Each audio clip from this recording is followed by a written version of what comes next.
আমাদের এই আন্দোলন মূলত এক কথায় বললে আমি বলবো যে অথরিটির যে স্বৈরাচারী অত্যাচার সেই অথরিটির দুর্নীতি দমন করার জন্য আমাদের এই আন্দোলন।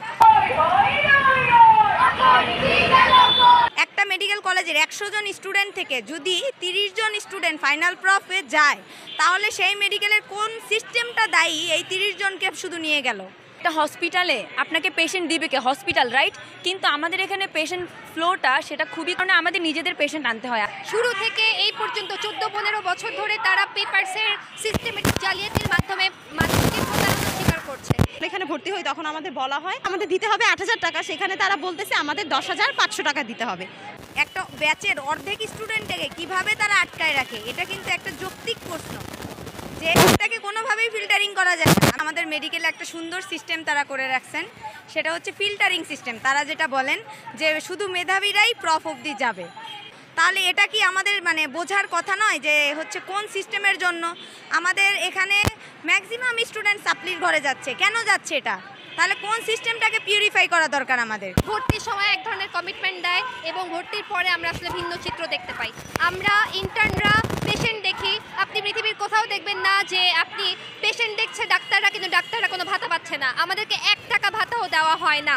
ভর্তির সময় সরকার কর্তৃক নির্ধারণ করা আছে ভর্তিতে 2টা খাতে অবশ্যই টাকা নিতে হবে। একটা হচ্ছে ভর্তি ফি, আরেকটা হচ্ছে ইন্টার্ন ফি। অর্থাৎ ইন্টার্ন ফিতে টাকা নেওয়াটা বাধ্যতামূলক। কিন্তু আমার এই অথরিটি ভর্তির সময় যেই কাগজটা দেয় সেই কাগজের কোথাও তারা উল্লেখ করে না যে তারা ইন্টার্ন ফি বাবদ কত টাকা নিচ্ছে।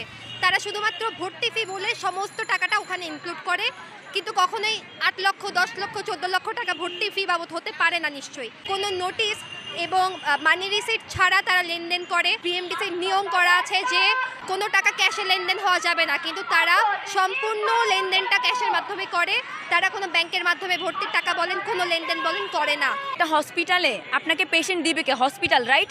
কিন্তু আমাদের এখানে পেশেন্ট ফ্লোটা সেটা খুবই কম, কারণ এখানে হচ্ছে এক্সট্রা টিকিটের টাকা নেওয়া হয় 100 টাকা বাবদ, আর হচ্ছে ক্যাম্পেইন করে না কোনো হচ্ছে আপনার এখানে, যার কারণে আমাদের নিজেদের পেশেন্ট আনতে হয়। আর যখন আমরা পেশেন্ট আনি ওখানে হচ্ছে বলা আছে যে পার্সোনাল পেশেন্টের জন্য 50% ডিসকাউন্ট লাগবে, কিন্তু তারা ওই ডিসকাউন্টটা আমাদেরকে দেয় না প্রপারলি।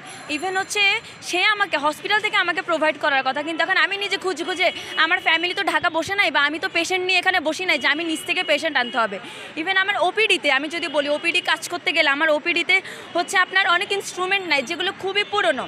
এখন রুগী তো দেখছে যে আমি তাকে ট্রিটমেন্ট করছি অ্যাজ এ ডক্টর হিসেবে, একই নোংরা ইনস্ট্রুমেন্ট, ইভেন প্রপার স্টেরিলাইজড করা না, তো তখন হচ্ছে সে আমাকে গালি দেবে। সে কিন্তু কর্তৃপক্ষকে চিনে না, যেহেতু আমি ডিল করছি তার সাথে। স্টুডেন্টদের আমাদের একাডেমিক ডাউনফল বোঝানোর জন্য আমাদের প্যারেন্টসদের ডাকা হয়। তাহলে এই যে মিসম্যানেজমেন্ট, আমাদের অথরিটির মিসম্যানেজমেন্ট, আমাদের মেডিকেলের মিসম্যানেজমেন্ট, এটাকে দেখানোর জন্য আমাদের প্যারেন্টসকে কেন দেখানো হয়নি?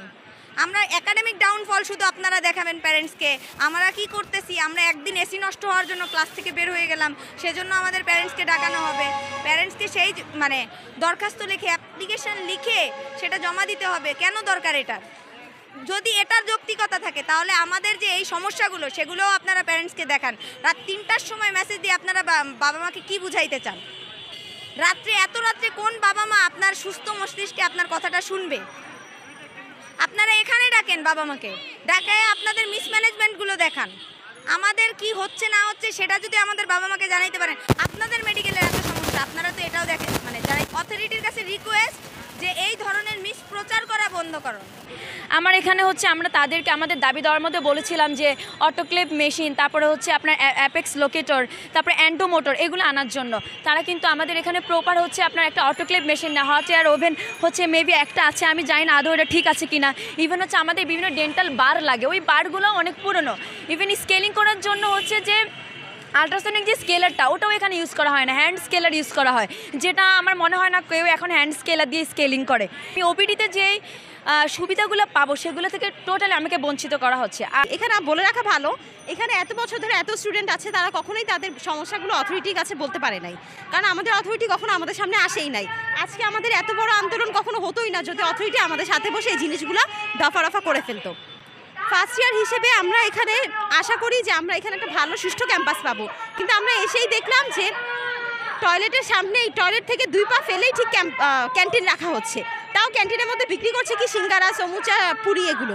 কলেজের আশেপাশেই কিন্তু অনেকগুলো দোকান ভাড়া দেওয়া, কিছু সিমেন্টের দোকান, কিছু মুদির দোকান। চাইলে ওনারা এগুলোকেও ইউজ করতে পারেন ক্লাসরুম হিসেবে বা ক্যান্টিন হিসেবে, কিন্তু ওনারা এটা ইউজ না করে ওনাদের ব্যবসায়ী লাভবান হওয়ার জন্য ওনারা এখানে দোকান ভাড়া দিয়ে রেখেছেন। আর আমি আরেকটা কথা বলি, আমি যেহেতু থার্ড ইয়ার স্টুডেন্ট, আমার এখানে মেডিসিনের ওয়ার্ড থাকার কথা, সার্জারির ওয়ার্ড থাকার কথা, কিন্তু এখানে কোনো মেডিসিন সার্জারি ওয়ার্ড নেই, যার কারণে আমি কোনো ইমার্জেন্সি ম্যানেজমেন্ট, মনে করেন এখানে একটা হসপিটাল, একটা রুগী অজ্ঞান হয়ে গেল, তাকে আমি আইভি ফ্লুইড দিতে হবে, ওই ম্যানেজমেন্টটুকু আমাকে শেখানো হয় না। কীভাবে আইভি ফ্লুইড দিতে হয়, কীভাবে ক্যানোলা সেট করাইতে হয়, কীভাবে মানে ইন্টারমাস্কুলার ইনজেকশন দিতে হয়, এখানে এগুলো কিছু শেখানো হয় না, যেটা সার্জারি এবং মেডিসিনের মানে আন্ডারে পড়ে। সো এখানে যদি ওয়ার্ডই না থাকে তো আমি কীভাবে হচ্ছে সার্জারি মেডিসিনের পার্টটুকু শিখবো?